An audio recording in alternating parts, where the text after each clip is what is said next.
Instead of becoming a streamer, you're now able to get a streamer. Our favorite little ball of chaos in Sparxie is here in Honkai Sharel, and you're here to learn how to build Sparxie, what are her best teams, and tips and tricks with her to get her ready. Welcome to my complete Sparxie guide, where I'll be bringing you through everything in a simple and direct way to help you understand her quickly and play her better. A quick disclaimer though before we start, everything's here are from the Creator Experience server. And if you're excited to pull for the new character and you need resources, here's a word from today's sponsor.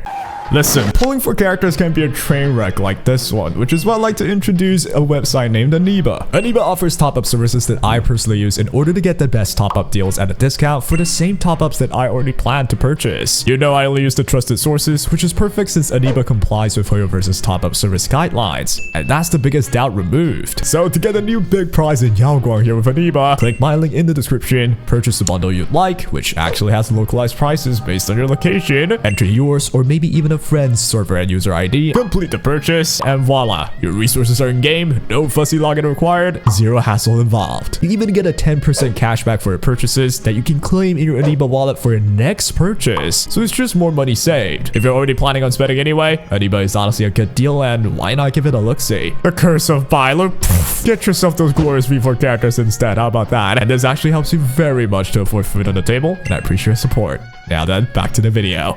With all that out the way, let's start with a summary first. Sparxie is currently a fire element elation main DPS that's able to generate a lot of punchlines. She does that by consuming skill points continuously with her skill. Every time she gets lucky, she's awarded with more skill points and more punchlines. Punchlines here are essentially increased damage for all elation characters the more of it that you have. You can tell how many punchlines you have taken into account based on the number beside your character's icon. Through getting more punchlines, she deals immensely more damage for her skill into enhanced basic, her elation skill during AHA instant, and even a good chunk of damage will come from her ultimate. Her ability to gain punchlines also means she can be an exceptional sub-DPS with a more supportive role in the future, with the main value of her coming from generating punchlines for maybe a future elation team with a different main DPS. But they'll be all up to Hoyo's future releases. Now that you understand her generally, let's dive into her kit deeply. Do use the timestamps for your convenience. We'll start with her core mechanic, which is her skill. Sparxie's skill can be used repeatedly in the same turn, but each time costs 1 skill point. Every time you use it though, you will either get 1 punchline and that's it, or you could get a rocket animation to appear, which means you got 2 punchline and 2 skill points instead for using the 1 skill.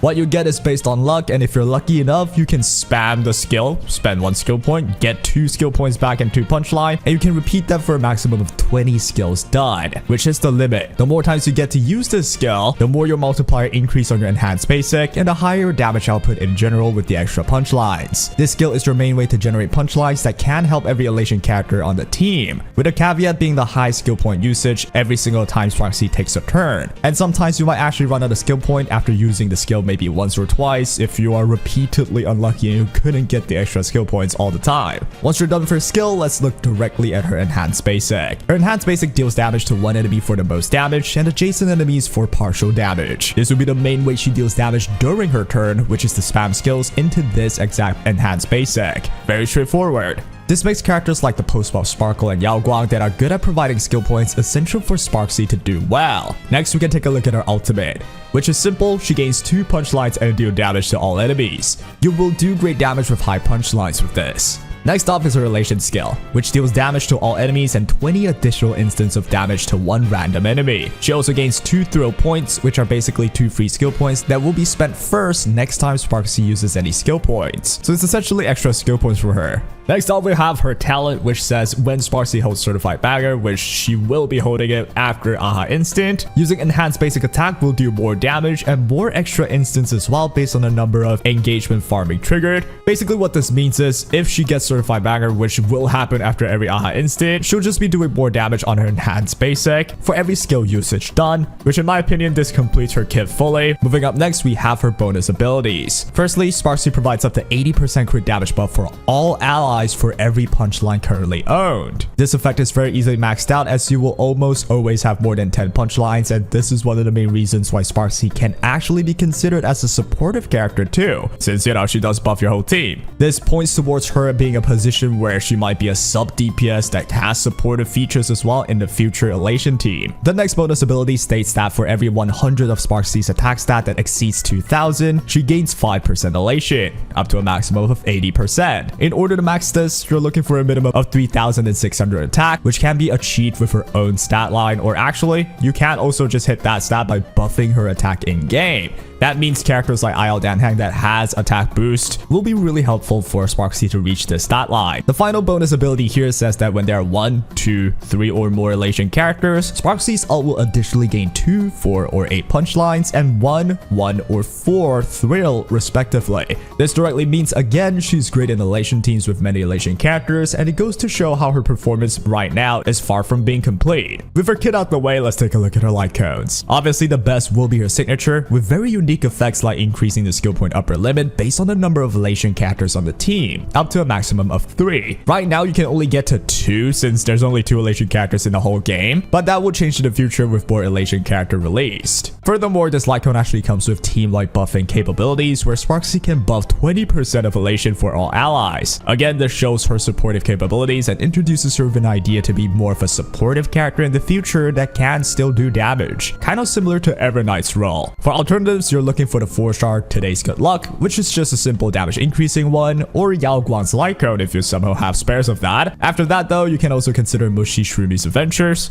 but yep, that's like basically all the elation Lightcones that exist right now anyway. Your options are quite limited, which is why I do recommend for you to prioritize getting her Lightcone first after getting her. The Lightcone does provide a lot of unique utility, especially with the extra skill point limit. That is really helpful for Sparxie that spends a lot of skill points. Now that we're done with the Lightcones, let's take a look at her relics and main stats. You'll be looking for the new 4-piece Everglorious Magical Girl set for the outer set, literally designed for her. You want to get this farmed up. As for her inner set, you're looking for 2-piece Tengoku at livestream set. Alternatively though, the Wondrous Bandit Amusement Park or Rudolin Arena can work as a second option. As for main stats, you're looking for crit damage body, attack percent or speed boots, attack percent on the orb, attack percent or energy regen on the rope. The important fact here though is to prioritize attack first before thinking of anything else, since she does need 3.6k attack in game, which isn't hard to achieve, but it might be hard if you're running 0 attack percent stuff on Sparxie. Plus having more attack is just more damage for her, always good value.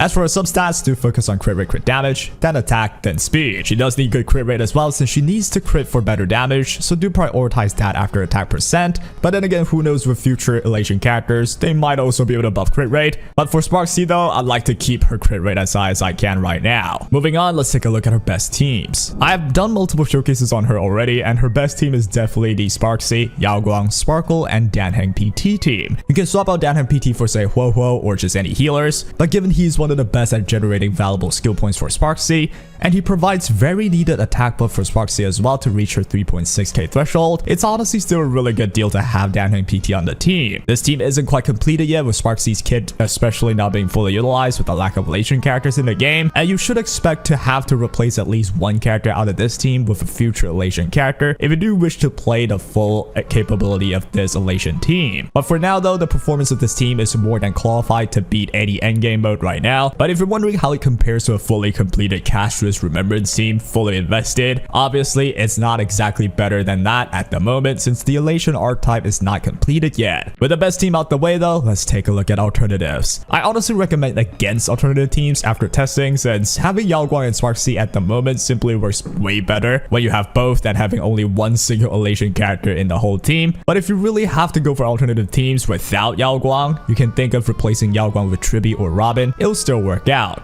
just much less powerful. Now the rest of the team is completely free to obtain with Sparkle and Danhang PT, so there's probably not a need to explore alternatives, nor is there really too many good ones, so I do recommend just getting them and putting them in the same team if you're trying to play a good Sparxie team. And I'll honestly include Yaoguang as well, at least for this moment. It's just really good for you to prepare the whole perfect team, at least right now. But do take into account that better elation characters may be released in the coming versions. Think about elation MC even, that could maybe replace Yaoguang or replace Sparkle, or at least be a character that can generally fit into any elation team like Remembrance MC. That could be a reason that would cause you to say skip Yaoguang or skip Sparxie. It all depends on what the elation MC does or what the elation characters that's going to be released soon does. So the perfect idea here is you want to wait for the live stream first to see if there are any info before pulling both Yao and Sparxie at the same time. That is if you're hesitating in the first place. If you're not though and you're set and you want to go all in on this elation team, pull them both and have yourself a very functional elation team with good performance already at the moment. And finally, let's take a look at her Eidolons. Her E1 is simple. You get extra punch lines and you gain up to 15% team-wide all-type res pen increase for her allies. I recommend not stopping at E1 though if you're at all considering pulling dupes, because her E2 is the highest value Eidolon in the list. Her E2 provides an extra turn and 2 thrill when AHA instant ends. You also get more crit damage, but that's not the main point because the crit damage is not that crazy. The main point is the extra turn and 2 thrills after AHA instant, because you see Sparxie's value is the highest when she's able to continuously spend skill points or thrill in order to do more skills, and by doing more skills she gets more punch lines. By getting more punch lines, it will be a significant increase in damage output for herself and for any elation characters on the squad. When you pair this Eidolon with Yaoguang that can trigger AHA instant on her ultimate, you can immediately gain Sparxie her turn with E2 and immediately start spamming skill with the 2 extra thrill that she obtained,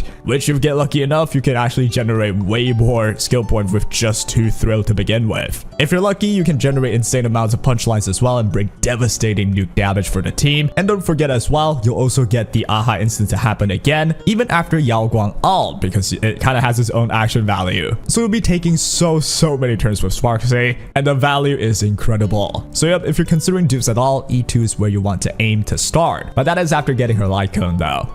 Next off, we have E4, which is a very direct punchline gain on ult and increased elation for herself. It's an okay damage increase, but nothing game breaking. Finally is her E6, which is even more all-time res pen for herself, and it increases the amount of additional damage done on her elation skill up to a maximum of 40. This constitutes even more damage output for every elation skill done by Sparxie, which is why I think this is her second most valuable Eidolon after the E2. So yeah, plan your pulls according to what you'd prefer. I do just recommend stopping at E2 and maybe wait for a better E6 character to pop off. Usually it will be very obvious. It will be like the main DPS of the whole version that we would think is the strongest, someone like Castress, right? But with Sparxie, I think stopping at E2 is more than enough. But remember though, if you really love her, go crazy. With all that said, let's just go to a conclusion. I think Sparxie is a character that's quite interesting with her true value not yet unlocked. Unfortunately, there's no way to read the minds of Hoyoverse to know who's coming next and how they'll work with each other. But when you study her kit on paper, it will look like she's going to be a staple character for a number of elation teams.